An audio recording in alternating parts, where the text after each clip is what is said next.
Hey guys, welcome back to Song or Sorority a Day. I can't speak English today, it seems, but I'll do my best nonetheless. Now, you'll notice a couple of things from this video. One is the camera seems to be of a better size. Well, that's because I'm a technological genius and I have fixed the scaling of the camera.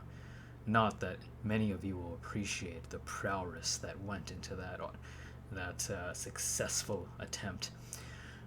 Also, you'll notice that the lights are off. I was going to make this a very spooky, belated Halloween edition where I tell a made up but probably not very scary story. But unfortunately, my monitor is far too bright. Perhaps if I turn this monitor off, what happens? Oh, wow. That's far spookier. But not that spooky, because unfortunately, my computer over there is glowing many different colors, and I suppose that removes some of the spookiness from it all.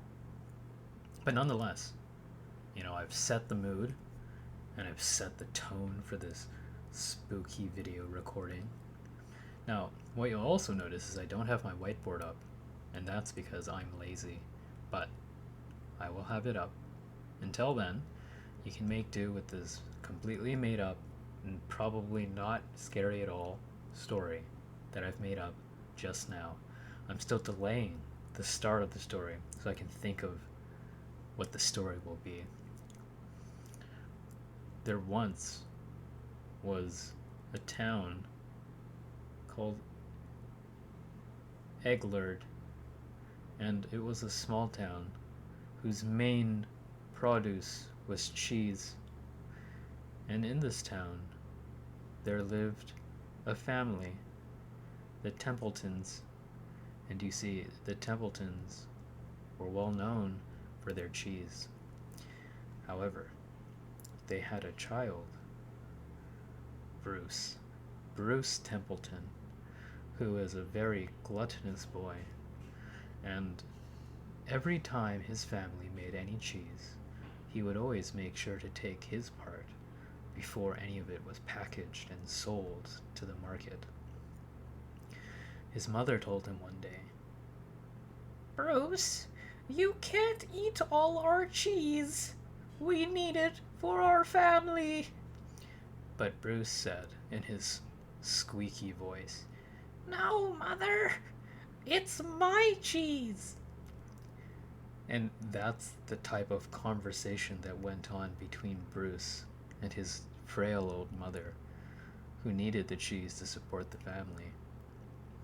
Now, similarly, his father was as equally unhappy with Bruce's cheese-taking ways, and so he told him, "Bruce, if you're not careful, all that cheese you eat will explode."